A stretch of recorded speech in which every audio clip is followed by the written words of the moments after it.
사람이 살다 보면 때로는 빚을 지게 됩니다. 그런데 이 빚을 진다 혹은 대출을 한다는 게 그리 좋은 것은 아닌 것 같습니다. 엄청난 마음의 부담이 있습니다.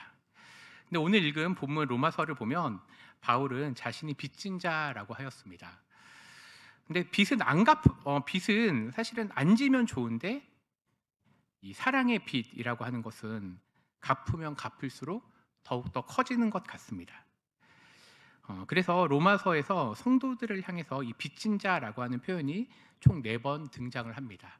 그래서 이 말씀을 한번 4가지를 살펴보도록 하겠습니다. 첫 번째는요, 오늘 읽은 본문의 14절 15절에 바로 복음 전파의 빚을 지었다라고 합니다. 바울은 헬라인이나 야만이나 지혜 있는 자나 어리석은 자에게 다 내가 빚진 자라고 하였습니다. 그러므로 나는 할 수 있는 대로 로마에 있는 너희에게도 복음 전하기를 원하노라. 바울은 자신이 모두에게 빚진 자라고 하였습니다. 근데 사실은 아직 바울은 로마를 가지 않았기 때문에 그들에게 빚질 것이 없는데 이렇게 얘기한 것입니다. 생각해보면 바울은 밤의색 도상에서 그 예수님을 만나는 그 놀라운 은혜의 순간을 만나게 됩니다. 그리고 그때부터 바울은 자신이 빚진 자라고, 즉 빚을 갚는 자로 살아간다는 것입니다. 바울이 지닌 빚은 엄청 특별합니다. 왜냐하면 학력도 국적도 그리고 문화도 상관없이 갚아야 하는 것이기 때문입니다. 그래서 바울은 할 수 있는 대로 복음을 전한다고 하였습니다. 우리 역시 마찬가지인 것 같습니다. 우리 역시 복음 전파의 빚을 지고 사는 사람들입니다. 이 빚은 갚으면 갚을수록 커집니다. 원래 빚은 갚으면 줄어들어야 되잖아요. 사랑의 빚은 그렇지 않은 것 같습니다. 우리가 받은 이 구원의 은혜는 우리만을 위한 것이 아닙니다. 하나님께서 우리를 통하여서 온 열방 가운데 이 복음을 나누는 빚을 우리에게 허락하신 것입니다. 그래서 우리는 모두에게 또 서로에게 복음의 빚진 자, 또 사랑의 빚진 자라고 해야 되겠습니다.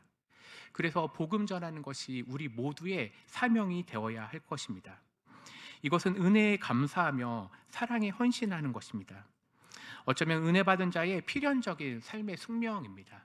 즉 예수님을 아는 모든 사람은 그들이 살아갈 때 복음 전파의 빚을 짓고 살아가야 된다는 것입니다. 빚진 자라고 하는 것은 결국 의무를 가진 것입니다. 바로 그것을 갚아야 되기 때문입니다. 여러분들에게 누구에게 이 빚을 갚으실 것입니까? 바로 이것은 온 열방 가운데 주님을 찾는 자들, 그리고 삶의 소망이 없는 자들에게 갚아야 할 것입니다. 우리는 교회 안에서가 아니라 교회 밖을 향해서 이 복음 전하는 빚을 갚아야 하겠습니다. 두 번째 빚입니다. 두 번째는 성령께 빚을 지었다라고 하는 것입니다. 참 표현이 좀 이상하지만 한번 말씀을 읽어보도록 하겠습니다. 12절에 보면 그러므로 형제들아 우리가 빚진 자로 되라고 되어 있습니다. 바울은 우리가 빚진 자라고 하였는데 이 12절에 대한 특성은 육신에게 져서 육신대로 살 것이 아니니라. 이 표현이 중요한데요. 어떤 거냐면 우리는 육신에게 빚을 지지 않았다라는 겁니다. 그럼 육신의 반대말은 영에 관련된. 근데 이 영에 대해서도 여러 가지 해석이 있지만 14절에 보면은 하나님의 영으로 인도함을 받은 사람. 저는 여기서 이제 성령을 끄집어내었습니다. 즉 우리는 성령께 빚을 진 사람이라고 생각하면 좋을 것 같습니다. 우리는 이전에 즉 주님을 만나기 전에 죄로 인하여 사망과 사단 즉 육체의 노예였습니다. 우리는 예수님을 알기 전에 우리 뜻대로 살아가였고 때로는 사망의 아래 또 사단의 능력 아래 살았던 사람들입니다. 그리고 육신이 원하는 것대로 살아갔습니다. 그런데 성령께서 우리를 그 빚의 노예로부터 구출해 주신 것입니다. 이제 우리를 벗어나게 해주셨다는 것입니다. 그러니 우리는 죄와 사망 그것을 향해서 달려갈 필요도 없고 그들에게 갚을 게 없다는 것입니다. 그래서 우리는 육신의 노예가 아니라 그 반대편에 계신 성령을 의지하며 사는, 그래서 성령께 자유의 종이 되었습니다. 노예가 아니라 우리는 자유로운 자인데 이 자유함 속에서 성령께 종으로 살겠다 다짐하는 것입니다. 고린도전서 7장 22절의 말씀입니다. 고린도전서 7장 22절 말씀 혹시 있나요? 네, 없으면 제가 읽겠습니다. 주 안에서 부르심을 받은 자는 종이라도 주께 속한 자유인이요. 또 그와 같이 자유인으로 있을 때 부르심을 받은 자는 그리스도의 종인이라고 되었습니다. 부르심을 받은 자, 즉 죄와 사망으로부터 이김을 당한, 그래서 이제는 자유롭게 살겠다라고 하는 그가 주님께 부름을 받아 그리스도의 종으로 살겠다는 것입니다. 저는 그래서 이것을 성령께 빚진 것이라고 생각해 보았습니다. 주의 종, 그리스도의 종이 된다는 것은 성령의 은혜를 따라 사는 것입니다. 육신을 따라 산다는 것이 아닙니다. 분명 우리는 과거에 육신을 따라, 우리의 욕심을 따라 죄와 사망으로의 길로 나아갔습니다. 그런데 우리는 그리스도의 십자가의 보혈의 능력으로 말미암아 성령이 우리 가운데 오심으로 인하여 이제 우리는 자유하게 되었습니다. 그래서 성도는 거룩한 의무를 지고 사는 것입니다. 앞서 얘기했지만 빚진 자라고 하는 것은 의무를 감당해야 되는 건데, 그건 바로 성령께 순종하며 살아가는 것입니다. 성령께 살아가기 때문에, 성령을 따라 살아가야 되기 때문에 우리는 육신의 유혹에 대해서 노라고 얘기해야 된다는 겁니다. 즉, 이 세상에서 원하거나 이 세상에서 육신을 따라 살아갈 때 우리는 아니라 성령을 따라 살아가야 되겠다 굳은 다짐을 해야 된다는 것입니다. 또한 우리는 매일 성령의 인도하심을 따라 살아야 되는 것입니다. 이것이 바로 성령께 빚진 자, 자유의 종이 외쳐야 되는 것입니다. 로마법에서 빚진 자라고 한다는 것은 어떤 것이냐면 법적인 의무가 있습니다. 그래서 이 빚을 갚지 못하면 노예가 된다는 것입니다. 그러니까 바울은 이 말씀을 통하여서 우리가 자유함을 얻었다, 즉 해방을 얻었기 때문에 노예는 아니지만 그러나 이 자유의 종이 되어서 주님을 따라 살아가겠다, 영적 의무를 실행하겠다라는 것입니다. 우리는 이런 놀라운 은혜를 받은 사람입니다. 그래서 우리가 매일매일 살아갈 때 성령께 갚는다는 말이 우습지만 그러나 그렇게밖에 표현할 수 없다는 것이 또한 사실입니다. 그래서 이것이 성령을 따라 사는 것은 짐을 짓고 사는 것이 아니라 이것이 엄청난 특권, 즉 성령의 능력을 따라 산다는 것입니다. 세 번째는 바로 사랑의 빚입니다. 로마서 13장 8절 말씀을 한번 같이 읽겠습니다. 피차 사랑의 빚 외에는 아무에게든지 아무 빚도 지지 말라. 남을 사랑하는 자는 율법을 다 이루었느니라. 아멘. 이 빚이라고 하는 것은, 특별히 사랑의 빚은 갚기가 너무나 어렵습니다. 왜냐하면 갚으면 갚을수록 쌓이기 때문입니다. 성도는 서로 사랑해야 될 영적 책임이 있습니다. 아니, 영원한 책임이 있습니다. 그래서 우리 사랑하는 삼강교회 성도들은 서로에게 빚진 자로 살아가기를 소망합니다. 그래서 하나님께서 받은 그 사랑을 먼저 이웃에게도 주어야 되겠지만 먼저 이 안에서 우리의 연약한 자를 돌아봐 주시고, 특별히 마음이 연약한 자들, 주저앉은 자들 있다면 그들에게 손을 내밀어서 이 사랑의 빚을 갚기를 소망합니다. 빚은 당시에 매우 일반적인 사회 현상이 있습니다. 근데 오늘날도 마찬가지죠. 그래서 성경은 금전적 빚이 아니라 사랑의 빚은 꼭 지으라고 얘기합니다. 우리로 하여금 이 빚은 갚기가 너무나 어렵지만 그런데 이것은 꼭 해야 될, 그래서 하나님의 사람이라면 누구나 다 사랑의 빚을 지고 사랑의 빚을 갚아야 한다는 것입니다. 우리는 복음을 생각하면 생각할수록 예수님의 놀라운 사랑과 은혜밖에 생각이 나지 않습니다.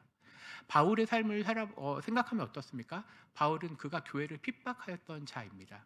그로 인하여 수많은 사람들이 믿음이 잃을 것처럼, 그래서 바울은 그것을 그 사람들에게 갚는 것이 아니라 복음 전파의 빚을 갚겠다, 그리고 사랑의 빚을 진 사람으로 모든 열방 가운데 가겠다라고 다짐하였습니다. 그런데 이 다짐은 바울의 다짐으로 끝나는 것이 아니라 오늘 우리들에게도 마찬가지입니다. 우리가 매일 아침 일어나 우리가 주님께 빚진 자로 살아갈 때 사랑의 빚을 갚게 하여 주시옵소서. 점점 쌓이는 이 놀라운 은혜의 사랑을 놓치지 않고 살게 하여 주시옵소서. 그래서 고린도전서 9장 19절에는 이렇게 되어 있습니다. 함께 말씀 읽겠습니다. 내가 모든 사람에게서 자유로우나 스스로 모든 사람에게 종이 된 것은 더 많은 사람을 얻고자 함이라. 아멘. 그렇습니다. 사랑의 빚을 지었다라고 하는 것은 이 빚을 통해서 우리는 바울이 고린도전서에선 스스로 빚진 자처럼, 그렇게 종과 노예로 살아가고자 한다는 것입니다. 왜냐하면 이 사랑의 빚을 통해서 더 많은 사람을 얻기 때문입니다. 우리가 때로는 서로에게 부족한 부분이 또 보이지요.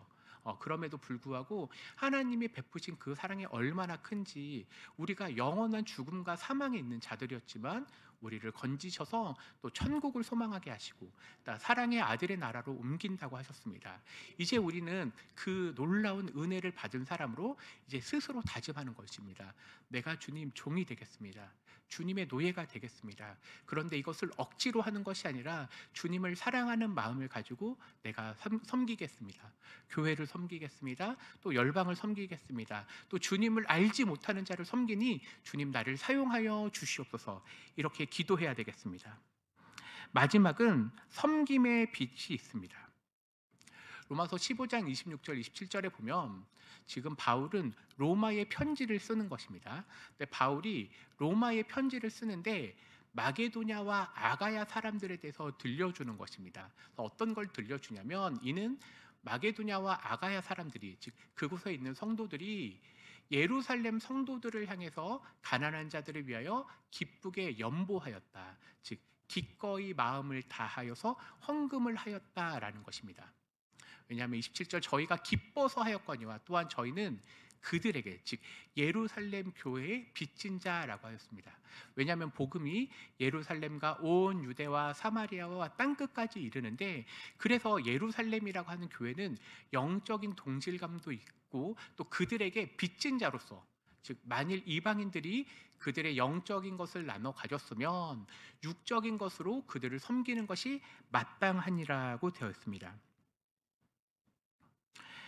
예루살렘으로부터 받은 이 복음의 은혜가 열방 가운데 넘쳐났습니다. 바울은 그것을 알았기 때문에 마게도냐 사람들과 아가야 사람들이 자원하여 이 섬기는 것을 보게 되었고, 또 땅끝이라고 부르고 있는 이 로마에까지 이 섬김의 빚에 대해서 얘기합니다. 예루살렘의 가난한 성도들을 위해서 헌금하였습니다. 이러한 것을 통했을 때 특별히 말씀은 기쁨으로 드린다고 하였습니다.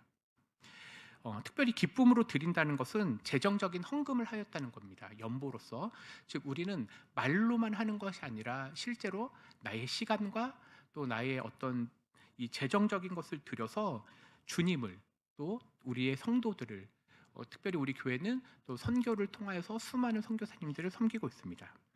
그래서 고린도후서 9장 7절은 이렇게 얘기하고 있습니다. 같이 한번 말씀 읽겠습니다. 각각 그 마음에 정한 대로 할 것이요 하무라 억지로 하지 말지니 하나님은 즐겨내는 자를 사랑하시느니라. 아멘. 그렇습니다. 하나님의 사람들은 억지로 하는 것이 아니라 기쁜 마음으로, 또 억지로 인색함으로 하지 않고 즐겨내는 자를 하나님은 사랑하신다고 하였습니다. 그러니까 우리가 하나님의 사랑을 받은 자로서 이제는 그 사랑을 우리의 주변의 이웃들, 또 우리의 성도들, 열방을 향한데 열심히 갚아야 되겠습니다. 이것이 주님의 복된 백성들이 살아가야 될 모습입니다. 그래서 헌금은 특별히 의무로서 끝나는 게 아니라, 이 헌금은 교제라고 하는 것으로 표현된 겁니다. 즉 성도가 성도를 섬기는데, 또 성도가 선교사님들을 섬기는데, 이것이 영적 교제라고 할 수 있다는 것입니다. 그러니까 물질에서 끝나는 것이 아니라 하나님의 나라의 이 한 부분을 헌금이 감당하고 있다는 것입니다. 우리 교회가 정말 주님께 빚진 자로서 살아가는데, 내 개인의 시간, 그리고 때로는 나의 부족한 이 조그만 재정을 주님 앞에 드림을 통하여서 주님만 기뻐하는 것이 아니라 영적인 교제도 함께 한다는 것입니다. 그런데 주님께서는 이런 꾸어줌, 갚음을 모르시는 분이 아니십니다. 말씀 잠언과 마태복음 말씀입니다. 잠언 19장 17절에는 가난한 자를 불쌍히 여기는 것은 여호와께 꾸어드린 것이라고 얘기했습니다. 우리는 그저 이 예물을 드려서 하나님 나라를 위해서 사용하여 주시옵소서, 가난한 자를 돌보는 데 사용하여 주시옵소서라고 하는데, 이게 여호와 하나님께서, 우리 하나님께서 내가 너에게 빚졌다라고 생각하면서 주님이 갚아주신다는 것입니다. 그런데 단순히 한 번만 나오는 게 아니라 마태복음 6장 4절에도 내 구제함은 은밀하게 하라. 그런데 은밀한 중에 보시는 너의 아버지께서 갚으신다는 것입니다. 우리 하늘 아버지께서 갚으신다는 겁니다. 섬김과 사랑의 빚은 갚아도 더 쌓이는 놀라운 복입니다. 우리의 섬김과 사랑이 복된 것으로 돌아온다는 것입니다. 하나님께 우리는 사랑의 빚을 지고 있는데 이 하나님께서는 우리에게 빚 갚음을 통하여서 놀라운 은총의 길, 복된 길을 열어주셨다는 것입니다. 그래서 주님의 사랑과 섬김을 하는 것이 더 이상 의무가 아니라 이제 성도의 특권이 된 것입니다. 이제 여러분들의 빚은 특권이 되었습니다. 복음 전하는 일에, 또 사랑과 섬기는 일에, 또 은혜를 갚는 것에 충분히 쓰시기를 소망합니다. 사랑의 빚진 자로 살아가는 것은 이제 우리의 숙명처럼 받아들인다고 하였습니다. 말씀을 한번 보겠습니다. 갈라디아서 말씀입니다. 형제들아, 너희가 자유를 위하여 부르심을 입었으나 그러나 그 자유로 육체의 기회를 삼지 말고, 한번 같이 읽겠습니다. 오직 사랑으로 서로 종노릇하라. 로마서 13장 8절 같이 읽겠습니다. 피차 사랑의 빚 외에는 아무에게든지 아무 빚도 지지 말라. 남을 사랑하는 자는 율법을 다 이루었느니라. 아멘. 말씀을 준비하면서 저는 지난 8년간 삼강교회에서 사랑의 빚진 자라고 각각의 부름을 따라 살지만 그 빚을 어느 곳에 가든지 갚도록 하겠습니다. 또한 우리 성도들도 서로에게 사랑의 빚을 짐으로 사랑의 종로를 타시기를 기원합니다. 갚아도 갚을 수 없는, 갚아도 더욱 커지는 이 놀라운 사랑의 빚을 지는 우리 서로가 되기를 소망합니다. 기도하겠습니다.